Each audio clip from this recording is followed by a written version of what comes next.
இறையேசுவில் பிரியமான சகோதர சகோதரிகளே, நமது ஆண்டவர் இயேசு கிறிஸ்துவுடைய திருப்பெயரால் உங்களுக்கும் உங்கள் குடும்பத்தில் இருக்கிற அனைவருக்கும் அன்பும் சமாதானமும் மகிழ்ச்சியும் உண்டாவதாக. அன்புமிக்கவர்களே, நம்முடைய அண்டை நாடான நேபாள் பற்றி எரிந்து கொண்டிருக்கிறது. இளம் தலைமுறையினர் தங்களுடைய சுதந்திரத்திற்காகவும் அதே நேரத்தில் ஊழலற்ற ஒரு அரசை உருவாக்குவதற்காகவும் இளைஞர்களுக்கான பாதுகாப்பையும் வேலையையும் உறுதி செய்வதற்காகவும் மிகப்பெரிய ஒரு போராட்டத்தை முன்னெடுத்திருக்கிறார்கள். கூடிய விரைவில் அங்கு அமைதி திரும்ப வேண்டுமாய், நல்ல ஒரு அரசு அமைய வேண்டுமாய் நாம் இறைவனிடத்துல மன்றாடி நேபாள் தேசத்திற்காக தொடர்ந்து ஜெபிப்போம். அன்புமிக்கவர்களே, செப்டம்பர் மாதம் 13ஆம் தேதி தாயாம் திரு அவை புனித பொன்வாய் அருளப்பர் ஜான் கிறிசோஸ்டம் அப்படிங்கிற புனிதருடைய நினைவு நாளை கொண்டாடுகிறது. பொன்வாய் அருளப்பர், கோல்டன் மவுத் அப்படிங்கிற ஆங்கிலத்தில் சொல்லுவோம். எதற்காக இந்த யோவான் அல்லது அருளப்பருக்கு பொன்வாய் அருளப்பர் என்கிற பெயர் கொடுக்கப்பட்டது என்றால், அவ்வளவு ஆற்றல் மிகுந்த ஒரு வகையில் இறை ஞானத்தோடும் வல்லமையோடும் இறை வார்த்தையை அவர் எடுத்துரைத்த ஒரு காரணத்தினாலதான் இந்த ஆயருக்கு பொன்வாய் அருளப்பர் என்கிற பட்டம் கொடுக்கப்பட்டிருக்கிறது.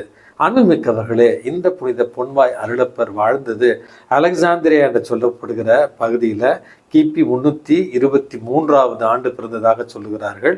4வது 5வது நூற்றாண்டில் வாழ்ந்த ஒரு ஆயராகவும் அதே நேரத்தில் உண்மைக்கு சான்று பகர்ந்தவராகவும் இறை வார்த்தையை மனதிடத்தோடு எடுத்து வைத்தவராகவும் திருமுழுக்கு யோவானை போல அவருடைய காலத்தில் இருந்த பேரரசனுடைய மனைவிக்கு எதிராக, அவளுடைய ஒழுக்கக்கேடான முறை தவறிய வாழ்க்கைக்கு எதிராக அவரை கண்டித்து திருத்த முயன்ற ஒரு காரணத்தினால் பல முறை நாடு கடத்தப்பட்டும் இருந்தாலும் மறுபடியும் உண்மையை உறக்க சொல்லுகிற ஒரு பணியை செய்ததால தான் இவருக்கு பொன்வாய் அருளப்பர் என்கிற ஒரு பெயர் கொடுக்கப்பட்டிருக்கிறது. திருச்சபையினுடைய தொடக்க கால தந்தையர்களில் மிக முக்கியமானவராக கருதப்படுபவர் தான் இந்த புனித பொன்வாய் அருளப்பர். அன்புமிக்கவர்களே, இவரை போல உண்மைக்கு சான்று பகர்கிற, இறை வார்த்தையின் மீது ஆர்வம் கொண்டு பற்றி எரிகிற உண்மை கிறிஸ்தவர்களாய் வாழ வேண்டிய ஒரு வரத்திற்காக மன்றாடி ஜெபிப்போம்.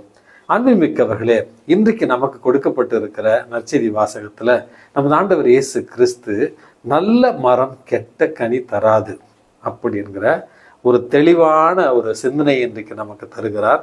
அதனுடைய ஒரு தொடர்ச்சியாகத்தான் இறை வார்த்தையை கேட்டு அதன்படி நடப்பவர்கள் தங்களுடைய வீட்டை பாறையின் மீது கட்டிய மதி உள்ளவர்களுக்கு ஒப்பானவர்கள் என்கிற ஒரு செய்தியை சொல்லுகிறார். இந்த இறை வார்த்தைக்கும் இன்றைக்கு நாம் நினைவு கூறுகிற புனித பொன்வாய் அருளப்பருடைய வாழ்வுக்கும் மிக அதிகமான ஒரு தொடர்பு இருக்கிறது என்று சொல்லலாம்.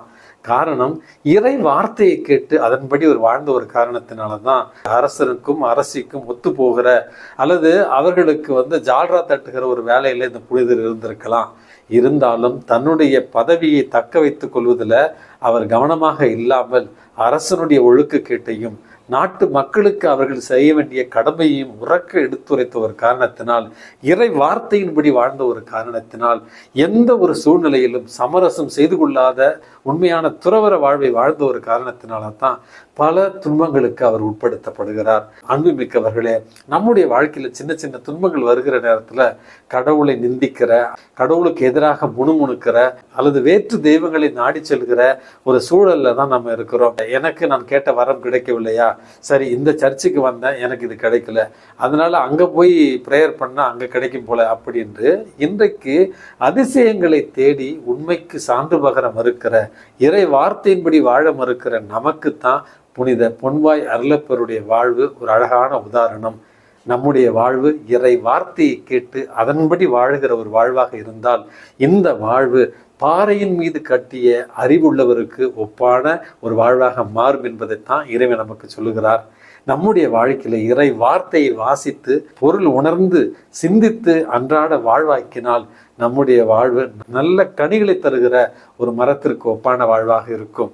ஆகவே அன்புமிக்கவர்களே, இறை வார்த்தையை நாமும் வாசிப்போம். நம்முடைய குடும்பங்களில் இருக்கிற பிள்ளைகளுக்கும் அந்த ஒரு வாய்ப்பை பெற்றுத்தருவோம்.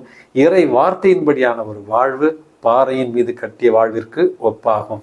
எல்லாம் வல்ல இறைவன் தந்தை, மகன், தூய ஆவி உங்களையும் உங்கள் குடும்பத்தில் இருக்கிற அனைவரையும் நிறைவாக ஆசீர்வதித்து பாதுகாத்து வழி நடத்துவாராக. ஆமேன்.